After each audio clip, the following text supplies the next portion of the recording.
अस्सलामुअलैकुम। माशाअल्लाह, तहज्जुद की नमाज़ पढ़ने के लिए और तहज्जुद की नमाज़ को जानने के लिए आप इस वीडियो पर आए। आप इस वीडियो को पूरा सुनें।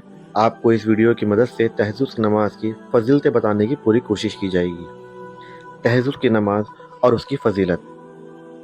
हम सब पर 24 घंटे में 5 वक्त की नमाज़ फ़र्ज़ है, लेकिन हमारे प्यारे आका हज़रत मोहम्मद मुस्तफ़ा सल्लल्लाहु अलैहि वसल्लम पर 6 वक्त की नमाज़ फ़र्ज़ थी। इस ख़ास नमाज़ जो रात के पिछले पहर पढ़ी जाती है, जिसे तहज्जुद की नमाज कहा जाता है। ये नमाज हमारे लिए सुन्नत है। कुछ नसीब है वो लोग जो इस नमाज के पाबंद हैं। इसके बारे में अल्लाह तबारक व तआला ने फरमाया, बेशक रात में उठना, तहज्जुद की नमाज पढ़ना नफ्स को कुचलने के लिए बहुत सख्त है। इसकी बदौलत हर काम दुरुस्त होते हैं।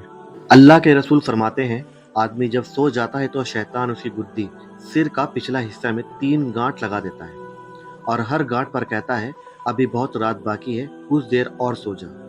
अगर आदमी उठकर अल्लाह का नाम लेता है तो एक गांठ खुल जाती है, जब वजू करता है तो दूसरी गांठ खुल जाती है और जब नमाज पढ़ने लगता है तो तीसरी गांठ भी खुल जाती है। ऐसा आदमी सुबह उठने पर खुशी महसूस करता है और उसका बदन हल्का और तरोताज़ा हो जाता है। अगर वह ऐसा नहीं करता है तो उसका बदन सुस्त और बदमिजाज रहता है। शैतान के पास नाक की दवा, चाटने और छिड़कने की चीज़ें रहती हैं। जब वह किसी इंसान के नाक में दवा डालता है तो वह बदमिजाज व बदअखलाक हो जाता है। जब शैतान चाटने की दवा देता है तो बदतमीज़ और बदज़बान हो जाता है। जब शैतान आदमी पर दवा छिड़क देता है तो वह सुबह तक सोता रहता है। हदीस शरीफ में है, प्यारे रसूल हज़रत मोहम्मद मुस्तफ़ा सल्लल्लाहु तआला अलैहि वसल्लम फरमाते हैं, आधी रात को उठकर 2 रकात नमाज पढ़ना दुनिया और उसकी सारी चीज़ों से बेहतर है। अगर मुझे अपनी उम्मत की तकलीफ़ का ख्याल ना होता तो ये नमाज, तहज्जुद की नमाज भी मैं उन पर ज़रूरी करार कर देता। रात में एक लम्हा ऐसा भी होता है कि बंदा अगर उस वक्त दुनिया और आखिरत की भलाई के लिए अपने रब से दुआ करे तो अल्लाह ताला उसकी दुआ को कबूल फरमा लेता है। हज़रत मुगीरा बिन शुएब रज़ियल्लाहु अन्हु का बयान है, एक बार रात में अल्लाह के रसूल इतनी देर नमाज के लिए खड़े रहे कि आपके पैरों में वरम आ गया। सहाबा ने आपकी यह हालत देखी तो कहने लगे, या रसूल अल्लाह, अल्लाह ने तो आपके अगले पिछले सब गुनाह माफ़ फरमा दिए हैं, फिर आप इतनी तकलीफ़ क्यों उठाते हैं?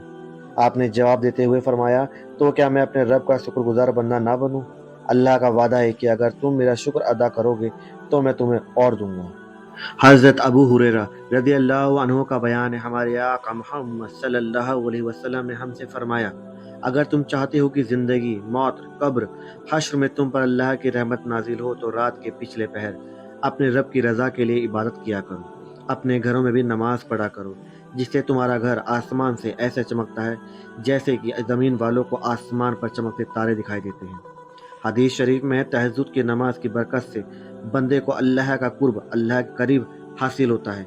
बंदे के गुनाह माफ़ होते हैं, बीमारियां दूर होती हैं, वह गुनाहों से बचता है। हज़रत अबू ज़र गिफ़ारी रज़ियल्लाहु अन्हु को तालीम देते हुए अल्लाह के रसूल ने फरमाया, क़यामत के अज़ाब से बचने के लिए सख्त गर्मी के दिनों में रोज़ा रखा करो। कब्र की वहशत दूर करने के लिए अंधेरी रात में 2 रकात नमाज नफल पढ़ा करो। हज करो, गरीबों को खैरात दो, हक बात बोलो और बुरी बात से ज़बान को रोको। नबी रहमत के ज़माने में एक साहब ऐसे थे कि जब लोग रात को सो जाते तो वह साहब नमाज के लिए खड़े हो जाते और कुरान की तिलावत करते और दुआ मांगते कि ऐ इलाही, ऐ परवरदिगार, मुझे जहन्नम से बचा। लोगों ने उनके बारे में जब रसूल अकरम को खबर दी तो आपने एक रात और खुद उनकी कैफियत देखी और दुआ सुनी तो सुबह को फरमाया, तुमने अल्लाह से जन्नत के लिए दुआ क्यों नहीं मांगी? वह बोले, या रसूल अल्लाह, मैं जन्नत का सवाल कैसे करता?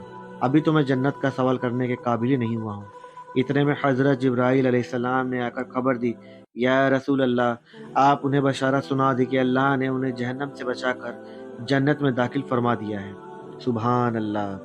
अल्लाह हम सब मोमिनों को 5 वक्त की नमाज के साथ तहज्जुद की नमाज को भी पाबंद बना दे और हमारे नबी करीम सल्लल्लाहु अलैहि वसल्लम की सुन्नतों पर चलने की तौफीक अता फरमाए। आमीन।